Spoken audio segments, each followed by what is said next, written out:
Olá pessoal, essa é a nossa segunda parte da sétima aula, hoje 25 de março. E nós estamos falando sobre da Idade Média, a reforma do século XVI, né? A reforma protestante que acontece em 1517, 31 de outubro de 1517, quando Martinho Lutero coloca as 95 teses na porta do castelo de Wittenberg, né? E ali então é marcado o dia da reforma. É lógico que essa reforma ela vem sendo construída com o tempo, séculos antes, ela já vinha sendo construída, já vinha um clamor dos cristãos de ter uma vida mais regrada, uma vida de princípios fundamentais da fé cristã, e esse grupo de pessoas, eles vão crescendo, né? Nós teremos, mais nos próximos vídeos, teremos os nomes desses grupos, né? Desses movimentos de reforma dentro dos países cristãos, que pediam uma reforma, que pedia uma mudança, que pediam uma alteração. Por quê? Por causa da necessidade de adorar a Deus. Eu disse para vocês que quando o Papa Gregório de Tours, que vive entre 538 até 594, ele vai narrar casos espirituais, visões, milagres, né? Sabedoria sobrenatural e exorcismo, né? Exorcismo é uma linguagem que nós quase não usamos, mas exorcismo, ou seja, expulsar demônios, pessoas possessas de demônios. Então o Gregório de Tours, ele vai, né? O bispo, ele vai justamente narrar esses fatos. E o Papa Gregório Grande vai mostrar justamente os milagres que Deus estava fazendo, fatos miraculosos que acontecia. Ele começa a escrever, então torna-se um fato real, porque ele começa a registrar esses milagres, né? E dentro da nossa linha de trabalho, nós vamos chegar já em 650, né? Quando Samuel, o confessor, eremita, ele é um eremita copta. Quando você viu agora, alguns anos atrás, a perseguição dos cristãos no Egito, esse cristão pertence à igreja copta, que é considerado pela igreja católica os cristãos igreja acéfalas. Por que acéfalas? Porque não tem um único líder. Todos eles vivem de maneira fraterna, mas são independentes, tá? Porque não tem um líder. Apesar da igreja copta reconhecer o Papa como bispo da igreja, mas não lhe deve obediência, só respeita, não segue as suas orientações e também não é ligado à igreja de Roma.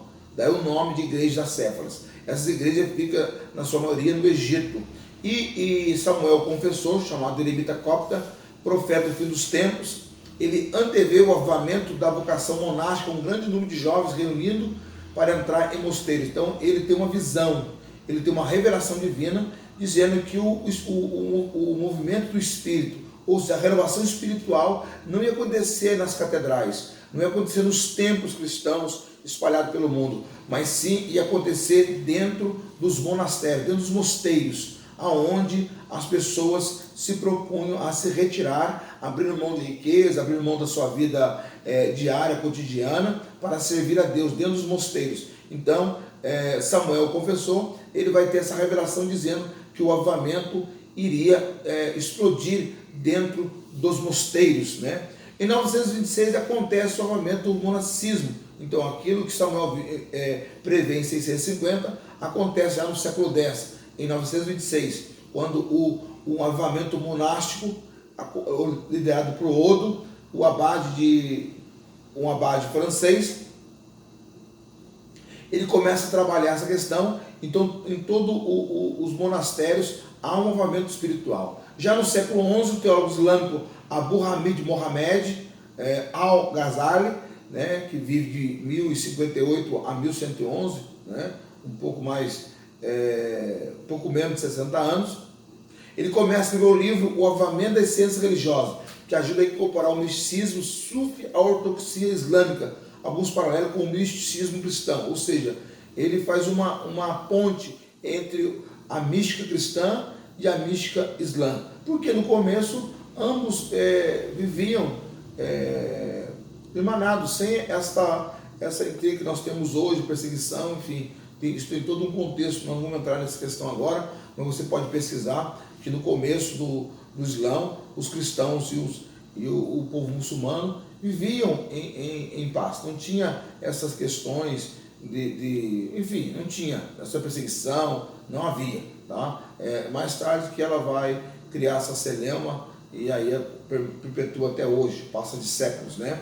E já no século XII, o monge peregrino Tanquelme começa a pregar pelos Países Baixos, negando ter o Espírito Santo e ser como Deus, como Cristo foi. Anuncia o novo reino dos santos, ataca a igreja católica da época e o clero, ataca uma multidão de seguidores, promove um magnífico banquete, imitando o banquete de Apocalipse, né? Já em 1122, o prelado oriental chamado de João visita Roma, chamado João, ele visita Roma e discursa sobre a ocorrência anual dos milagres na Índia durante a festa de São Tomé. Tomé, para quem não sabe, Tomé foi discípulo de Jesus, aquele que o Senhor Jesus falou para ele ter fé, acreditar, porque bem-aventurado Deus que não viram e creram do que aqueles que não viram, né? Mais bem-aventurado quem não viu e creu. Então Jesus chama a atenção de Tomé nessa questão, nessa postura, porque Tomé vai dizer que só acreditava na ressurreição se ele visse o Senhor Jesus e se ele colocasse a mão nas suas feridas, nas suas chagas. E Jesus se apresenta uma semana depois e fala para ele tocar nas suas chagas e no seu lado, onde foi transpassado por uma lança. E Tomé, naquele momento, quando vê essa cena, ele se prostra ao chão e chama Deus meu e Senhor meu. Então, Tomé, o que acontece? Depois dessa experiência com Jesus, ele vai para a Índia, para evangelizar a Índia. Hoje, a igreja cristã indiana, ela foi evangelizada, foi disseminada a fé cristã na Índia pelo apóstolo Tomé. E na festa de Tomé, né, da comemoração à sua existência, né, a sua memória, o prelado chamado João, ele vai dizer que durante essa festa, 20 anos depois, acontecem vários milagres, né, milagres sobrenaturais, ação do Espírito Santo, né, e depois de 20 anos, circula rumores sobre um rei cristão na Índia, chamado João, que diz ter infligido grande derrota aos líderes muçulmanos, ou seja, as suas ações espirituais fez uma transformação na vida de muitos muçulmanos, e esses muçulmanos se converteram à fé cristã. Como acontece até hoje, a ação do Espírito Santo ela é natural, ela não é obrigatória, o Espírito Santo não força, ele convence o homem, e convencer é conversar, é mostrar os pontos, o Espírito Santo faz isso.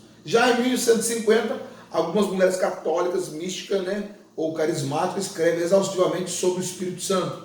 Hildegard de Bingen, né, Gertrude de Helf, Brigida da Suécia, Catarina de Siena, Juliana de Norwich, todas elas começam a falar, testemunhar sobre a ação do Espírito Santo. É interessante que lá no capítulo 9 do livro de Atos, você vê que o Espírito Santo, quando Pedro está pregando na casa de Cornélio, a Pedro disse que enquanto Pedro pregava, o Espírito Santo desceu sobre Cornélio, sobre a sua família, sobre as mulheres, sobre os servos e sobre as servas, ou seja, os escravos, né? E aí, com você, depois de mais de 1000 anos, você tem o mesmo testemunho de mulheres que experimentaram a manifestação do Espírito Santo. E dentre elas tem Catarina, tem a Juliana, tem a Hildegard, né? São mulheres que eram espirituais, que tinham uma sensibilidade ao Espírito Santo de Deus. Isso já no século XIV, século XIII e XIV acontecem essas manifestações. Vamos para o próximo vídeo.